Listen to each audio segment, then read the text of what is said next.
AI ini akan mengubah semuanya di dunia. Itu satu, kalian harus tahu. AI itu akan merubah semuanya. Dan kripto akan membantu verifikasi semuanya. Founders Theory.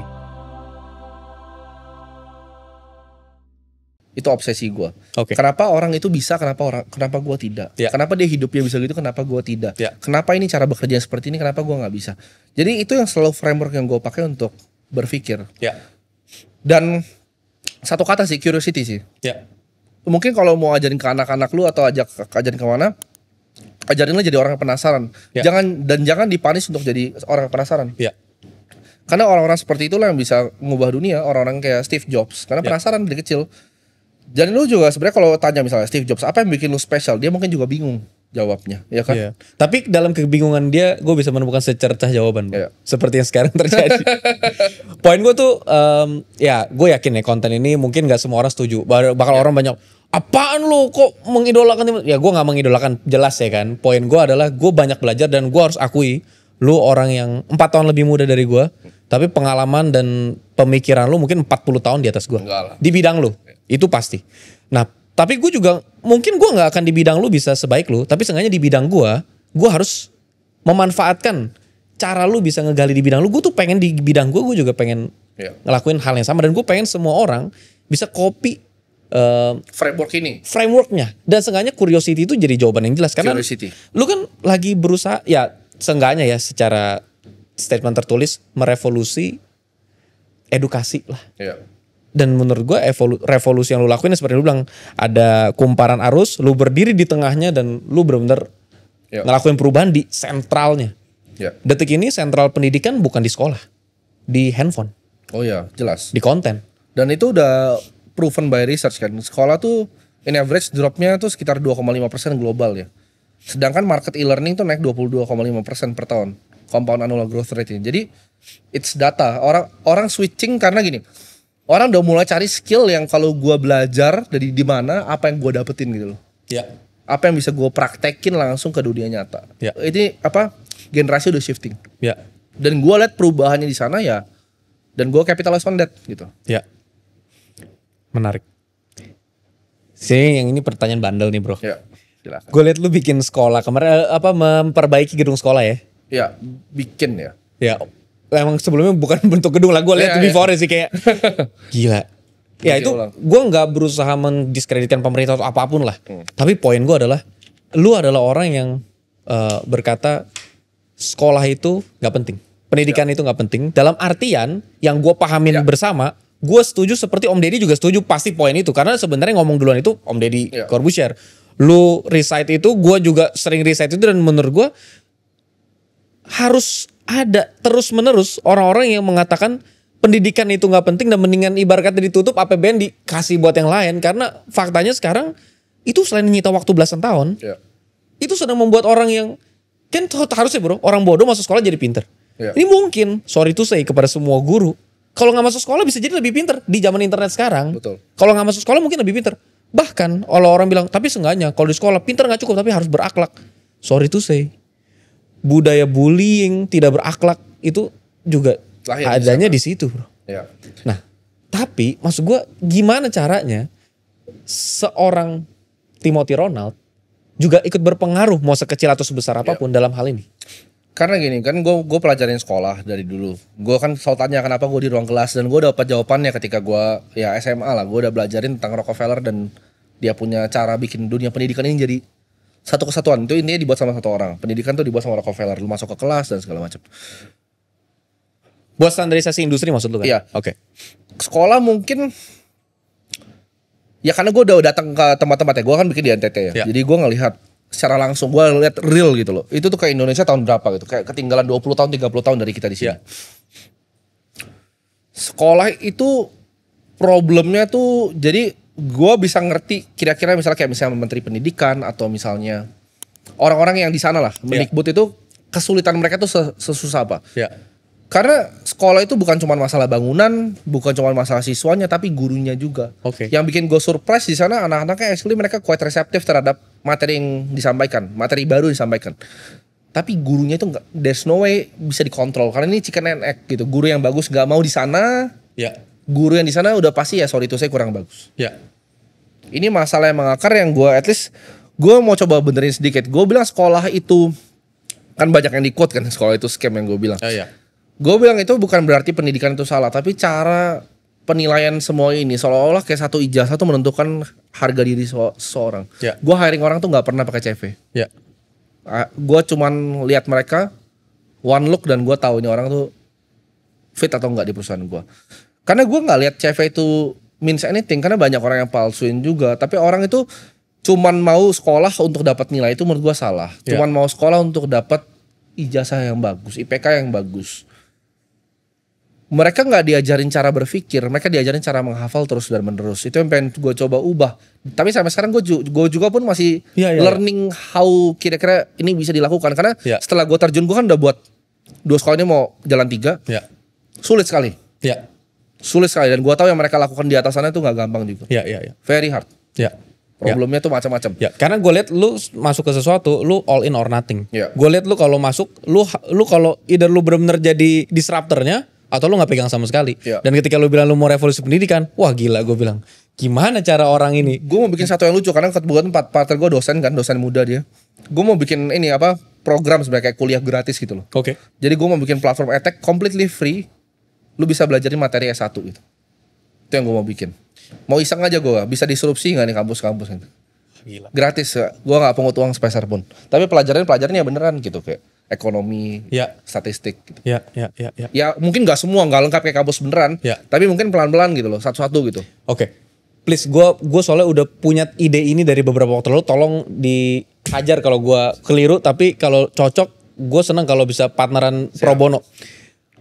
Gue nemu satu konsep yang menurut gue ini bisa sedikit banyak setidaknya menyenggol sistem pendidikan yang ada sekarang. Dan seenggaknya mulai dari kuliah. Bikin universitas terbuka seperti sejenis itu. Yang harganya sangat murah, bahkan gratis, atau lu bisa bayar setelah lu kerja nanti. Formalitas lu dapet ijazah karena itu masih jadi budaya untuk orang kerja cari kerja. Tapi kita kasih real education di situ. Lu kita kasih fakta tentang duit, kita kasih fakta tentang semua hal yang terjadi. Tapi harus benar-benar ada ijazah S1 dan lu cukup di online. Karena kalau enggak harus bikin gedung-gedung kampus, wah enggak. Tapi kalau kita bisa bikin kelas Zoom, pokoknya lu lulus SMA, lu masuk ke apalah sebutnya Ronald University, apapun itu. Ketika lu masuk ke Ronald University, let's say, dia dapat ijazah S1, benar-benar kita urusin formalnya. Udah pernah gue konsepin, udah gue pernah pikirin, tapi nggak segampang itu juga. Karena gue udah coba waktu mau beli kampus, gue mau beli kampusnya, outright gue beli aja. Sama gedung-gedungnya satu gue beli. UT sih, dia UT. Terus mau gue tempelin gitu sama online, terus gue selipin. Tapi setelah gue due diligence itu berantakannya luar biasa gitu. Jadi kayak, maksudnya operasional kampus? Iya, operasional kampusnya tuh rata-rata yang begitu tuh berantakannya luar biasa. Jadi gue pikir ya udahlah, mungkin yang punya gue yang kuliah gratis ini tuh nggak dapat ijazah, tapi akhirnya sudah dapat ilmu. Gue mau buktiin orang bahwa gue udah mau coba rute yang ijazah itu, tapi semisal gue bisa konekin lu ke ketua Yayasan Tarumanegara, terus dia ternyata bisa support formalitasnya, lu setuju gak? Ya boleh kita coba gitu, boleh kita coba. Tapi gue mau coba bikin yang gratis karena gue mau bikin gerakan yang ini gratis. Orang nggak butuh ijazah. Gue mau lu nya belajar gitu. Gue mau lu belajar. Karena ijazah itu menurut gue salah satu yang rusak. Nah, ini gimana? Kenapa? Karena itu bukti orang pernah sekolah, bukan bukti orang pernah berpikir. Iya, kalimat itu selalu gitu ya. Aduh, itu udah gue ulangin dari 3 tahun lalu kayaknya. 4 tahun lalu. Iya, benar. Tapi gimana pun ini kan masih budaya lah, bro. Maksudnya gue mau dorong ya, mulai dari mungkin nggak banyak, tapi perusahaan teman-teman gue sih udah banyak yang nggak hiring orang dari CV ya. Tapi at least gini lah, at least nggak semua orang punya kemampuan men-screening orang juga, bro. Benar. Mungkin orangnya bagus, tapi nggak semua kantor itu HRD-nya bisa nge-screening kayak gitu. Atau seenggaknya ya kalau nggak ada ijazah, certificate of attendance kelas lu aja mungkin mungkin satu hari bisa bernilai kan. Bisa kita pikir. Cuman itu gue pengen demokratisasi sih edukasi. Yang jadi gue mau buktiin loh, yang lu bayar mahal itu gue kasih gratis. Gimana sih gitu? Gue tunggu nih testimoni-testimoninya orang bermodalkan certificate of attendance, dapat kerjaan, gaji 2 digit. Itu asik loh. Iya kan? Itu keren. Itu bisa ngerubah Indonesia. Iya, at least cuman nih, gue buktiin nih orang ini lulusan SMA, certificate of attendance, apalah namanya, Ronald Institute atau apa. Nah, sekarang dia kerjaannya 2 digit, 3 digit, sekarang dia kerja multinational company. Setuju, karena mungkin orang banyak yang mau jadi rocket scientist kayak siapa? Elon Musk gitu ya, atau Jeff Bezos sudah punya uang banyak sekali, dia mau kena.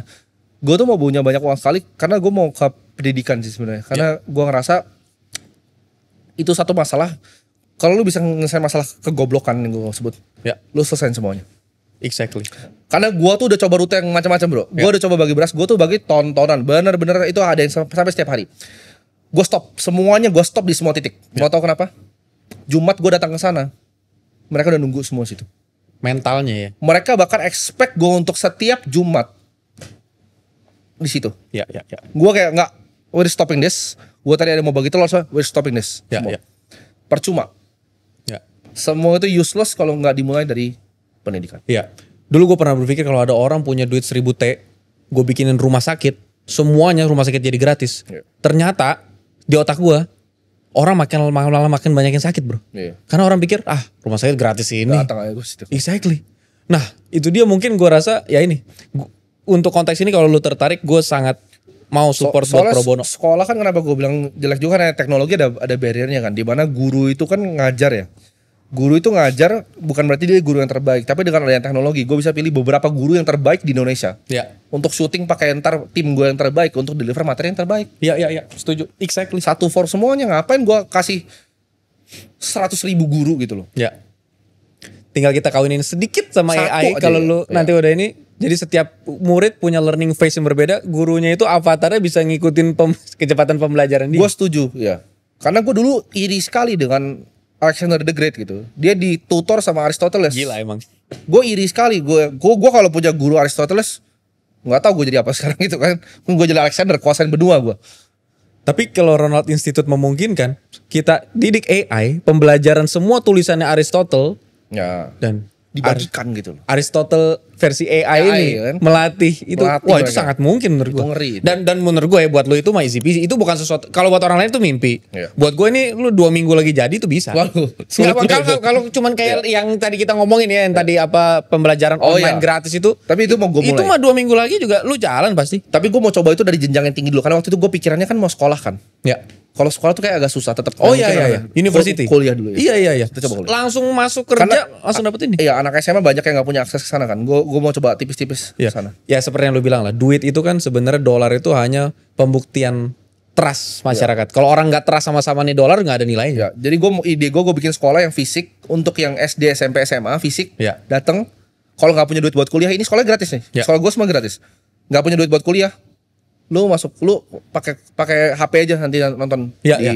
Dan seenggaknya pebisnis yang percaya sama value lu, percaya sama lulusan Ya. tempat lu, dan itu udah ngebentuk trust terhadap certificate of attendance dari pembelajaran lu. Bener. Ketika Tapi harus contoh gue percaya sama value iya. lu, gue lihat ini certificate of attendance, ya itu bernilai sama seperti S1. Karena gue pengen si anak-anak belajar matematika yang benar, belajar semuanya yang benar, Iya. belajar ekonomi yang benar, sama dosen-dosen yang terbaik yang ada di Indonesia. Ya. Oke, ini supaya meredakan sedikit tensi dalam hal ini. Soalnya dari kayak gue juga ada salah ngomong. Guru dan dosen Indonesia tuh sudah melakukan yang semaksimal mungkin. Semaksimal sepertinya. mungkin, tapi memang bukan salah orangnya bro. Ini sistemnya secara struktural, Exactly. bukan salah per orangnya. Exactly. Karena I tried fixing it, dan tiba-tiba kalau ada anak di stuck gitu kan, karena gue lagi nggak ada di situ gitu. Tapi karena ya itu sulit. Ya, gitu. ya, Itu ya. bukan salah mereka, bukan salah Ya, ya, kondisinya bro. Kalau Ya. lu lihat kondisinya, bayangin mereka nggak dibayar loh. Gak ada AC panas-panasan, gak ada lampu, gelap loh ngajar. Guru nggak dibayar? Ada yang nggak dibayar bro. Nggak, ini poinnya di guru tempat lu. Nggak, bukan tempat gua. Oh maksudnya guru. Oh iya. Di daerah ada yang nggak dibayar. Oh iya. Bro. Maksudnya bukan Ya nggak bayarannya dibayar terus ya. Nggak menarik lah. Bayarannya telat gitu loh. Sangat minim bro. 3 bulan baru dibayar tuh ada. Itu pun hanya berapa ratus ribu. Iya, berapa ratus ribu bener. Iya. Menarik. Karena anak-anaknya juga nggak bayar. Ya. Karena bapaknya itu lebih peduli rokok dibanding bayar anaknya sekolah. Ya. Dan Faktanya. buat kalian yang sangat mencintai sistem pendidikan yang ada sekarang, please kalau kalian tersinggung, itu bagus karena kalau tidak tersinggung aja orang belum tentu berubah. Iya. Tapi kalau dia tersinggung, ya seenggaknya kalau tersinggung, ya benahilah sistem pendidikan yang sangat kalian cintai itu. Betul. Daripada kalian hanya bisa melihat orang lain yang tidak menyukai sistem ini, tapi melakukan sesuatu, tapi kalian Exactly. ya diam tiduran pakai Santai-santai. celana pendek, habis itu apaan nih sistem pendidikan udah bagus-bagus aja nih anak muda ngapain? Tapi kita ke NTT bikin sekolah segala macem. Tapi itu gue cuma nyoba ya, kalau gue gagal ya udah gitu. Ya. Karena cuma nyoba sebenarnya. Kalau berhasil ya udah, kalau gagal juga ya udah. Itu Yang gue kesel di bagian sini karena jangan sampai pola pikirnya sama kayak 6 orang terkait ini the show nih. Ya sorry itu saya. bikin the next Rockefeller. Kalau misalnya itu bahkan hanya sekedar fetish lu, ya kan misalnya, gue ngerasa itu salah satu yang harus gue kamuflasekan terus supaya itu selalu jadi fetish lu, dan kalau bisa jadi fetishnya orang-orang hebat itu. Oh, iya. Ayo kalau lu punya fetish kan toh ini cuma semua fetish kan. Iya. Ya, gimana kalau fetish lu berlomba? Memperbaiki pendidikan. Exactly. Sengaja itu fetish nggak apa? Negaranya pasti maju. Menarik. Bro, ini gue yakin durasi kita nih nggak bakal di stopin terus. Iya. Lu masih boleh lanjut atau lu mau balik, bro? Aman. Gila ini emang. Nggak ada yang model begini podcast, bro. Karena jujur aja ya. Ini menurut gue pengalaman sekali seumur hidup. Ya. Kalau lu tanya gue, siapa yang pengen gue panggil buat dateng ngobrol? 1 Steve Jobs tapi udah meninggal. 2 Andy Lau, gue cuma pengen foto bareng. 3 salah satu Timothy Ronald. Kalau yang ini konteksnya kenapa? Lu bisa cek di kolom komen YouTube semua nih. Semua kalau gue request nama pembicara cuma 1 nama bro yang disebut bro. Timothy Ronald. Nah, tapi pertanyaan gue ke lu, untuk seorang Timothy Ronald, siapa dan kenapa lu mau ajak ngobrol orang-orang tertentu? Kalau lu punya kesempatan boleh ngundang siapapun duduk ngobrol selama 1 jam. Siapa dan kenapa? Mati dan nggak mati. Mati dan gak mati. Gue pengen tahu siapa sebenarnya membentuk pola pikir lu. Gimana nih? Ini masih banyak sekali. Satu dulu. Wah, ini tough question nih. Tadi sempat terbesit Hitler juga ada sih. It's okay. Menurut gue menarik. Menarik. Let's say ini Adolf Hitler. Menarik. Kenapa Adolf Hitler? Ada yang mau gue tanyain. Apa sih sebenarnya? Itu ada hubungan sama Jekyll Island itu. Ada yang mau gue tanyain sama dia. Kalau dia masih hidup. Boleh gak gue dengar pertanyaannya? Aduh, ini bahaya banget, ini bahaya. Jangan. Ini kan luar negeri pak, nggak mungkin lalu diusik. Aduh, podcast kita mah podcast remehan pak. Orang-orang bule itu mah kagak nonton bahasa kita. Ya intinya gue mau nanya kenapa dia lakukan apa yang dilakukan, begitulah. Dan hubungannya keterkaitan sama tadi. Ya, karena to be honest, gue udah agak sedikit ngebaca warnanya dari beberapa konten lu. Iya. Gue yakin banget lu adalah salah satu orang yang akan ngebawa bendera Nazi paling lebar bro. Enggak juga. Ya, karena faktanya yang dibantai Nazi itulah yang sekarang membantai seluruh umat manusia bro. Ya, ini bahasa gue nih ya. Ini gue sih ya kalau ini gue yakin gue tuh nggak terlalu takut gimana karena podcast gue bukan podcast gede bro. Iya. Poin gue adalah kita harus jujur ngomong bahwa sekelompok orang ini ya sengaja gue Kristen. They run the world. Iya, gue Kristen, gue tahu Tuhan gue aja disalib sama mereka bro. Oh. Nah, iya kan? Ini menarik nih. karena yang tadi yang agama yang lu baru sebutkan, gue gak mau sebut, gue gak mau masuk ke iya. agama yang lu sebutkan tadi. Suka membela kan? Itu banyak yang membela, tapi mereka gak pelajarin sebenarnya itu seperti apa. Gue ini lulusan filsafat teologi bro. Nah itu. Jadi kalau dia berarti dia bisa ngomong tuh. Iya. Kalau gue udah pelajarin sejarah, gue juga tahu gitu. Iya, gue filsafat teologi. Jadi gue sangat jelas kalau hari ini di Israel Palestina gue suka baca kolom komen. Terus orang yang namanya Keliru itu. Kristen-Kristennya abis itu dia ngebela Israel. Keliru itu. Sorry to say itu sangat amat konyol karena di otak mereka. Tapi kan Israel itu ada di perjanjian lama dan segala. Aduh, sorry pelajarin itu lagi. iya kalau lu baca sedikit aja sebenarnya justru alasan kalau di agama gue ya. Iya. Alasan Tuhan gue lahir di agama itu, di bangsa itu adalah untuk membuktikan bahwa bangsa yang paling konyol, worthless, tegar tengkuk, penipu, bahkan dari namanya aja penipu, dia lahir dari situ dan itu bisa diselamatkan. Artinya semua orang layak diselamatkan. Ya. Yang gue tangkap itu. Tapi itu hanya membuktikan tesis gue bahwa kalau Tuhan gue lahir di Jepang pak, kagak bakal dia salib. Sekarang masih hidup pak, lagi ngopi-ngopi. Nah ya ini sorry tuh saya ini pendapat gue pribadi ya. Gue gak mewakili agama apapun tapi ini pendapat gue. Yang kebetulan gue adalah orang Kristen. Tapi pertanyaan gue sekarang adalah tadi lu Adolf Hitler. Tadi terbesit tapi bercanda ya terbesitnya. Gue lagi pikir lagi nih dari tadi. Siapa yang kira-kira gue mau undang? Buffett is definitely on the list. Tapi karena dia itu masih ada kayak tontonan-tontonan di YouTube yang bisa gue lihat gitu loh. Paham gak sih? Steve Jobs of course gue mau ketemu. Tapi dia ada tontonan-tontonan di YouTube. Yang benar-benar kalau pilih satu itu very tough choice sih kalau pilih satu. Andrew Carnegie? Bukan, dia mungkin masih banyak orang di Renaissance lama yang lebih kaya dari dia yang gue pengen ketemu. Mungkin Conqueror kali ya. Alexander mungkin. Oke. Alexander the Great. Kalau misalnya seorang Timothy Ronald ketemu Alexander the Great, apa yang lu bakal tanyain? Gue bakal tanya, waktu itu dia kenapa di tour ke Mesir dan apa yang dia lihat di Mesir yang bikin dia jadi malas-malasan waktu itu. What did he saw di Mesir itu? Menarik. Dan dia kan semacam sebenarnya gue juga nggak tahu sejarah asli dia apakah dia sehebat itu atau enggak karena yang tulis dia punya sejarah itu adalah orang yang selalu ikut sama dia. Jadi gue cuma mau verifikasi ceritanya karena dia melakukan hal-hal aneh. Ketika dia pertama mendarat dia ditur untuk ngambil bajunya Achilles untuk perang. Padahal dia jadi kelihatan kan itu aneh. Gue mau tanya kenapa gitu loh. Dan apakah lu beneran percaya bahwa lu anaknya Zeus? Oke. Karena dia believe waktu itu dia Iya. anaknya. Makanya dia kalau perang itu kayak orang gila kan, di depan dia bawa tombak. Ya, Dan hampir mati beberapa kali. Iya. Karena kegilaannya itu. Gue pengen tanya kenapa itu. exactly. Yang gue tunggu sebenarnya adalah kata tanyanya siapa, apa, bagaimana, kapan, berapa banyak. Tapi yang lu tanya adalah kenapa. Itu membuktikan curiosity yang mendalam. Karena Kayak kenapa? sebenarnya dari pertanyaan lu itu gue aja belajar. Maksudnya gue yakin semua orang belajar. Tapi cara gue belajar adalah bukan hanya dari jawaban lu, bahkan dari pertanyaan lu gue tuh belajar sesuatu. Alexander is one. Mungkin kalau dua, ketambahin Indonesia kali ya. Indonesia yang gue pengen banget ketemu tuh almarhum Lim Sulyong. Yang bikin Oke. Salim Group. Oke. Gue penasaran how did he really build dari ceritanya dia. Karena cuma ada buku-buku tentang dia. Oke. Gue mau tahu cara bikin Bogasari, Indosemen, cara dia bikin BCA sama Pak Mokhtar. Cara berpikirnya ya. Iya. Ya, How ya. did he build all of this? Karena kalau kalian benar pelajarin every single thing di Indonesia ini Iya, iya, iya. dia yang buat. Gila emang. Sampai Filipina, sampai Thailand tuh dia yang buat, sampai Singapura. Kepala naga itu ya. Real itu. Tapi ada yang bilang gini, Pak Lim Sulyong itu memang hebat, tapi itu karena ada Pak Soeharto. Pelajarin dulu dari dulu tuh. Iya kan? Dia kan awalnya pas ketemu Pak Soeharto, dia itu nggak tiba-tiba langsung jadi teman kan. Gimana cara dia mainin power play itu kan juga strategi lagi. Oh, jadi dia bukan hanya pion atau bidak catur, tapi dia pemain catur yang duduk sederajat dengan Pak Soeharto gitu ya? Iya. Oh, menarik. Itu kan pilar bisnisnya malah. Iya. Itu pilar bisnis. Bro, ini sorry gue kalau masih nanya lu kalau udah mau balik lu Aman, bilang aman, aja aman, bro ya. aman. Ini soalnya ini episode paling khusus bro. Nggak Aman, pernah ada aman. episode begini bro. Sama Chelsea Islan aja. Ini bener loh. Ini khusus loh karena gue nggak pernah bahas kayak beginian di podcast manapun secara terbuka. Yes. Dan karena First mungkin mereka gak nanya juga. Mereka nggak nanya ya. Karena mereka gak kurius. Mereka nggak kurius benar. Mereka nggak kurius. Nah, karena gue sangat kurius dan dulu nggak pernah ada temen ngobrol yang agak gila bro. Lu emang agak gila. Lu ngomongin apapun lu menarik. Gue pengen tahu lebih banyak karena ini cara gue belajar. Iya. Dan gue yakin ini mungkin cara lu belajar juga. Iya.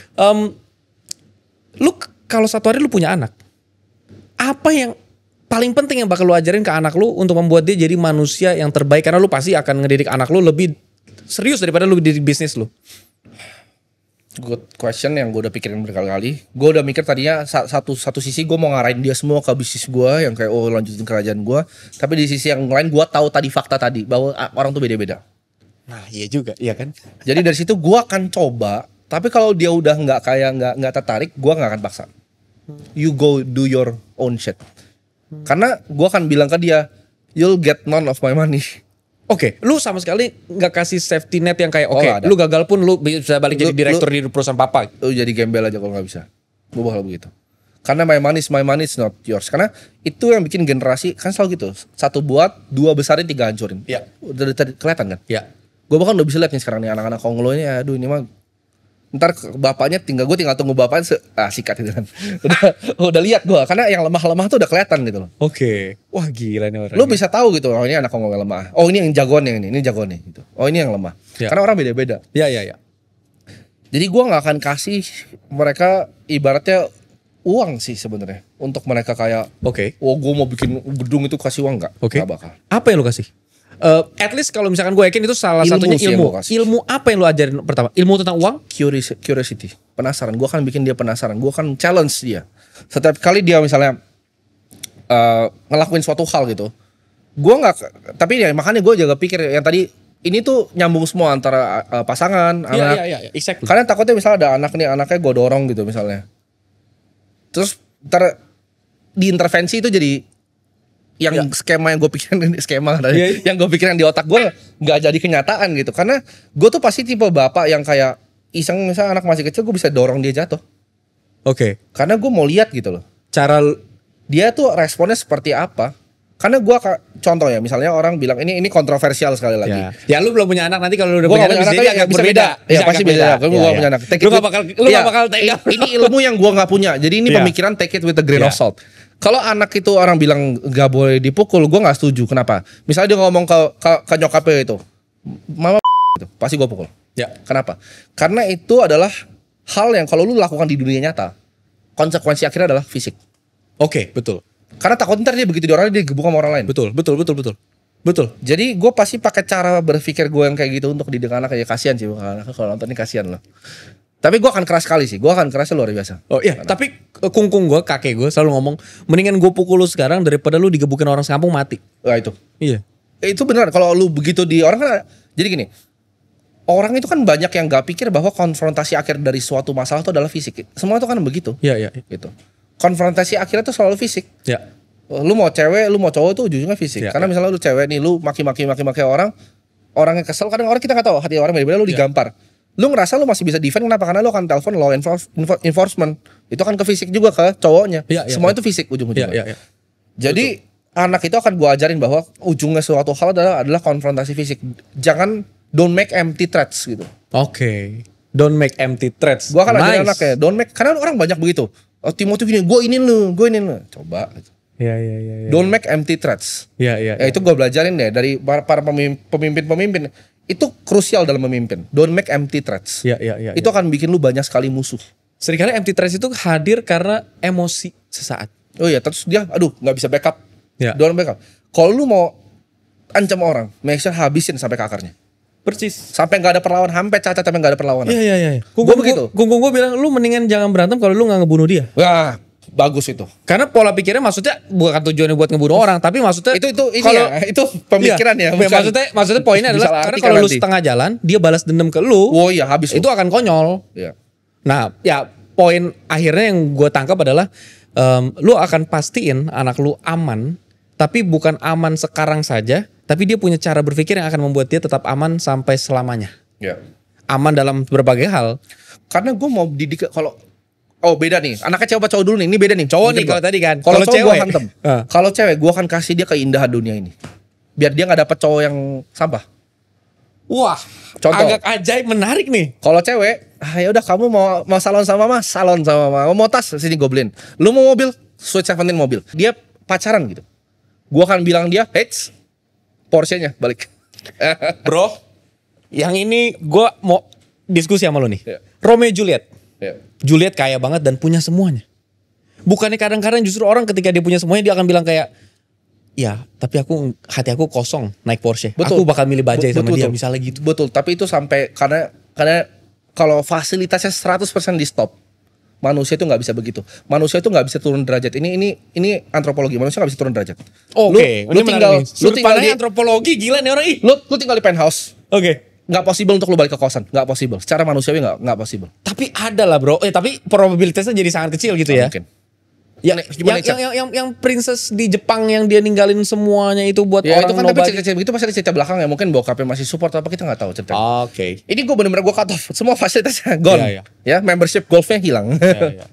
Ya. Kalau cowok, gue jadiin dia petarung sih. Kalau cewek, gue kasih semua keindahan di dunia ini. Ya, kawan-kawan penonton, inilah kenapa yang harusnya ngomongin parenting tuh Nikita Willy ya. Bukan Timothy Ronald. Bukan Timothy Ronald. Kenapa gue penasaran tuh biasanya sebenarnya bukan teknik parentingnya, tapi gue pengen tahu cara berpikirnya. Ya. Karena itu menurut gue mahal. Orang tuh selalu cuma nanya ke Timothy. Gue nonton beberapa podcast lu. Sorry tuh saya. Banyak yang sebenarnya nggak kayak ngeliat emas, tapi mereka tuh melihatnya dengan cara yang salah menurut gue, sorry ya. Karena cuman nyari-nyari kontroversi atau cuman kapan nih angkanya berapa, tahun berapa nih yang model-model gitu. Gue tuh tertarik semua yang bisa dicari di konten gue sendiri sebenarnya. Ya, itu dia. Menarik. Nah, menarik. Take it with a grain of salt ya semuanya. Iya. Karena gue belum punya anak. Iya. Jadi ini karena gue orangnya walk the talk bro. Iya. Ini gue nggak walk the talk ini. Ini ngemeng gue nih. Ya, tapi dalam hal ini inilah kenapa Timothy Ronald kalau punya anak dia punya istri dan istrinya akan mempengaruhi dia untuk nurturing anaknya. Ya semoga biar balance lah. Iya kan? Iya, karena pasti begitu. Pasti begitu. Oke. Sudut pandang Timothy Ronald. Dari sudut pandang Timothy Ronald, sekarang diamond itu bisa dicetak di lab ground. Ya. Itu bikin diamond nggak ada value-nya. Ya. Emas itu mungkin nggak bisa dicetak dan segala macam. Bitcoin selama ada CEO-nya bisa diproduksi. Oke. Yang gue nggak sampai detik ini nggak nangkap adalah konsep halving dari Satoshi Nakamoto. Dari sudut pandang Timothy Ronald, sebenarnya halving itu apakah lebih ke gimmick supaya angkanya akan itu atau sebenarnya ada pemikiran apa? Karena kalau di kontes gue cuman ya sesederhana itu akan membuat sebenarnya di jawaban yang bukan teknis tapi lebih Austrian economics ya jawabannya sebenarnya. Kita pakai contoh yang pertama ya. Gue kesampingan dulu halvingnya. Kita pakai contoh yang pertama berlian.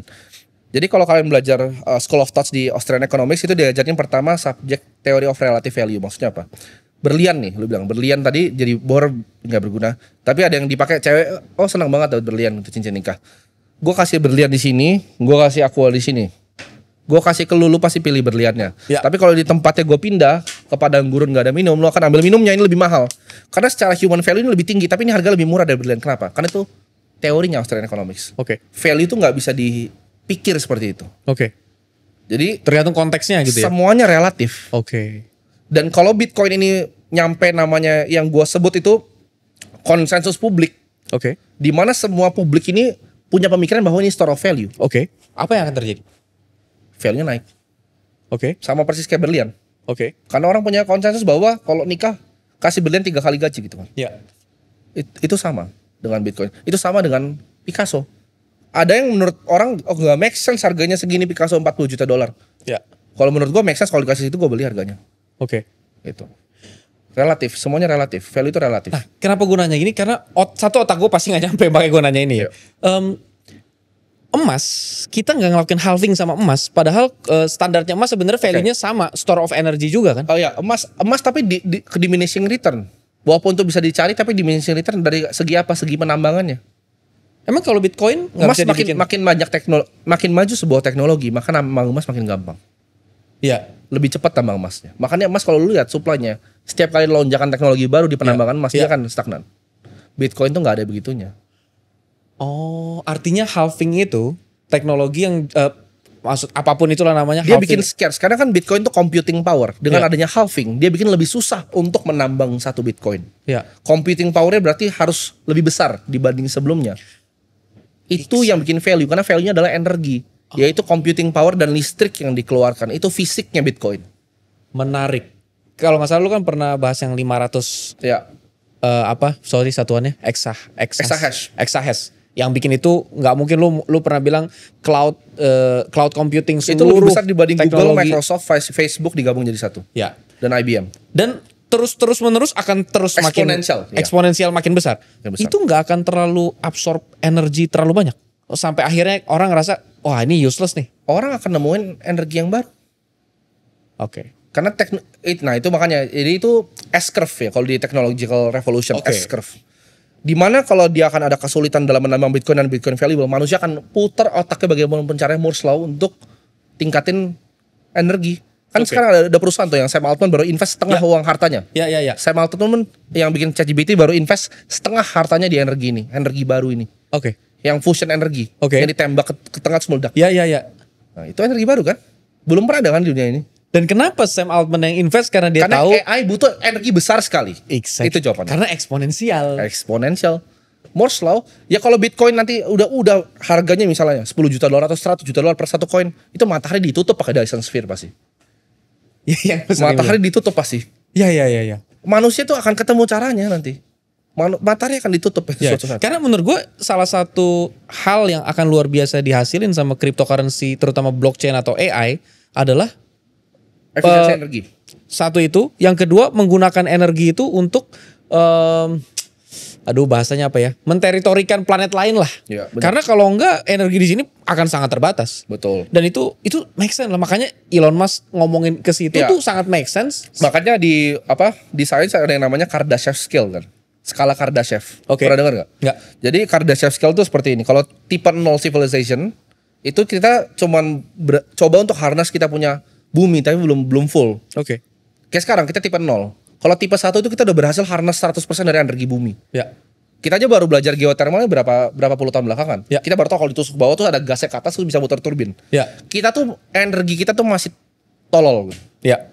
Ya, Bahkan kalau- untuk pengelolaan energi bumi doang gitu aja masih bodoh sekali Iya, ya. maksudnya gini, coba kalian pikir deh, apa energi itu ya dari dulu itu masih sama kayak dari zaman sungai muter itu loh. Sama loh, same shit.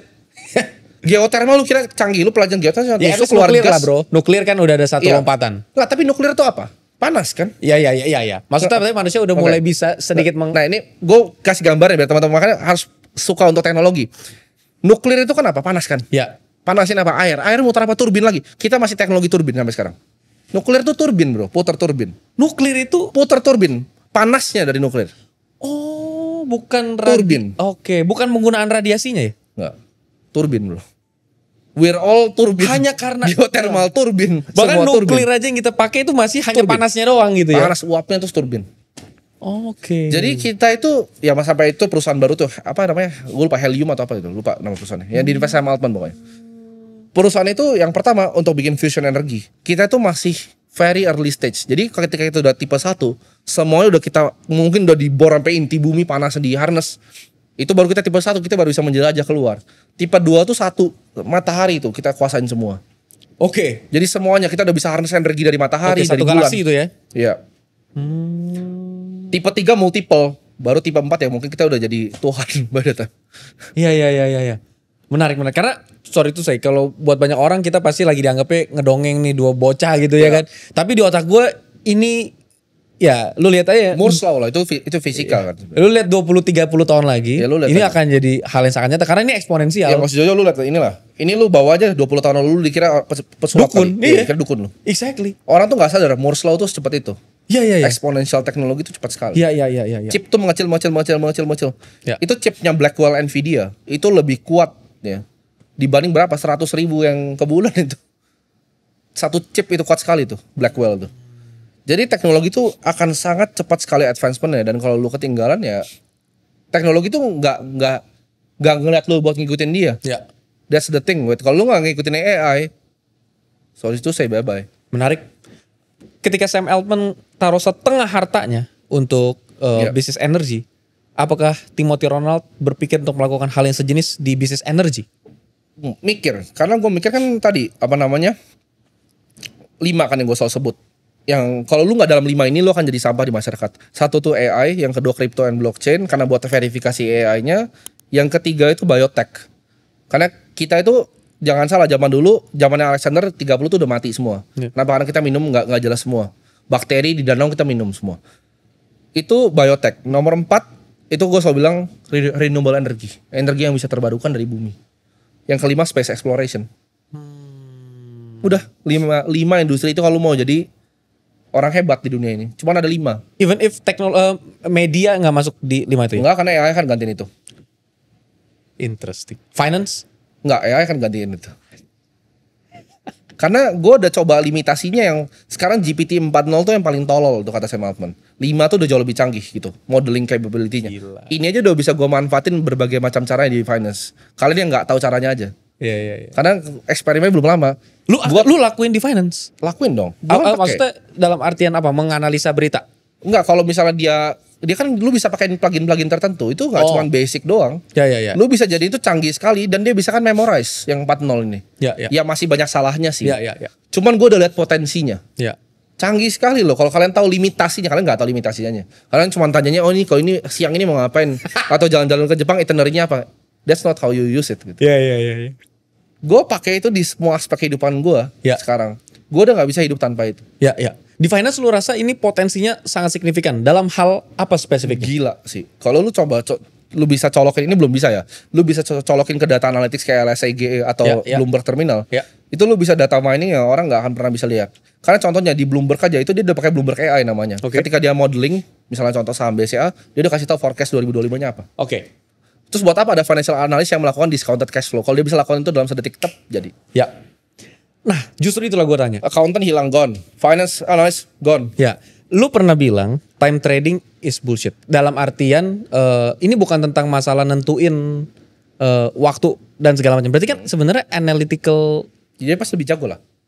Maksud gue itu kan bukan mainan. Gini, tapi maksudnya saham aja kan.